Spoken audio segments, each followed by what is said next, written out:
wanted to move on to Taiwan for a little bit here. So what do you think might, like Taiwan could leverage on to negotiate with the U.S. in the next round? We'll start with Vincent first. So I wouldn't say that, I wouldn't use leverage. I would use this. I would say that what we've seen from Taiwan so far, including from what President Lai outlined in his article in Bloomberg a few months ago, including what we've seen in terms of the negotiation team that we've sent to the United States to engage with interlocutors there, I would say there is a good faith effort to come to some sort of agreement on trade. And that would be inclusive of a couple things, inclusive of discussions on investment, bilateral investment. It would be inclusive of efforts to remove these long-standing trade barriers, including, non-tariff barriers to trade that have long plagued the relationship. I think it will be inclusive of measures on regulatory issues. So I do think there's a pretty holistic effort to engage with the United States. Now, obviously, the situation, Annie, is that we've been pretty clear in terms of what we've been able to offer. I mean, you've seen President Lai talk about LNG investments and so forth. But in terms of what the U.S. actually wants, in terms of what the U.S. has come to expect, in terms of what the U.S. essentially would demand or require for tariffs to go down, I think so far there's a bit of a question mark on that, at least publicly.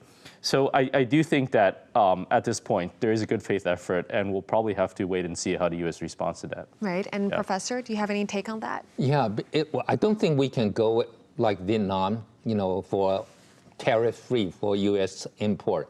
If that's not the case, Vietnam got 20%. I don't think we can get better than that. Probably 25 to 28% at least.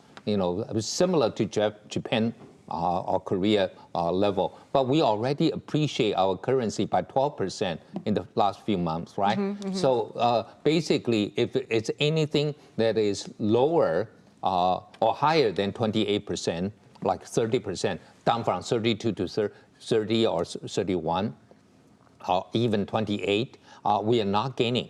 We are not in a good position.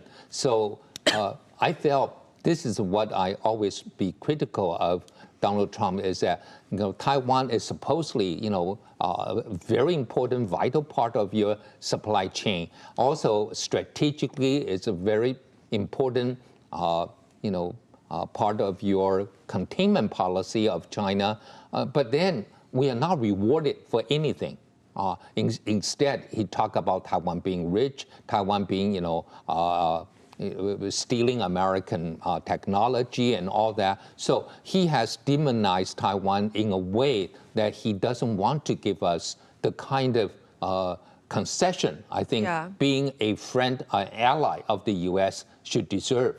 So that's why I started with the quote of Kissinger. It means, even though we have been very friendly, very cooperative with the United States, but other presidents might be thinking differently. But Donald Trump is not the kind of president that will say, hey, you're my friend. This is a special favor. Look at Canada. Look at other countries, like, being a neighbor, being such an important ally of the U.S., yet still being punished. Let me quickly jump in here and say this. I think what's been clear since this re-election of President Trump is that there is no favoritism to partners and allies, and no partner and ally should expect any favoritism on trade. And that's on trade. So I think the strategic alignment, that's a bit different. And the U.S. has made clear that they're not going to tie the things in directly together. So we've seen, for example, Secretary Hegseth talk about security in the Pacific. We talk about reaffirm U.S. commitments there, but at the same time, penalize South Korea and Japan through trade. So I think this administration, what you can see very, very clearly is that there is no friends and enemies on trade. There's just numbers. Right. And so what's important to note is this. So you see these letters that President Trump has essentially unveiled on his X account, right? And you look, they're all copy-paste. I mean, every country is almost exactly the same, right? So you have this letter to, for example, Japan, who's this long-standing treaty ally with the United States, talking about this great country of Japan, the great relationship they have. And you have almost the exact same letter for Laos, or Myanmar, which is ruled by military junta, essentially, talking about the great country of Myanmar and this close relationship. So I would say that at this point, if countries haven't realized this already, they should, but that there is no favoritism on trade. It's purely a numbers game for Trump, and everything's going to be comparative to that.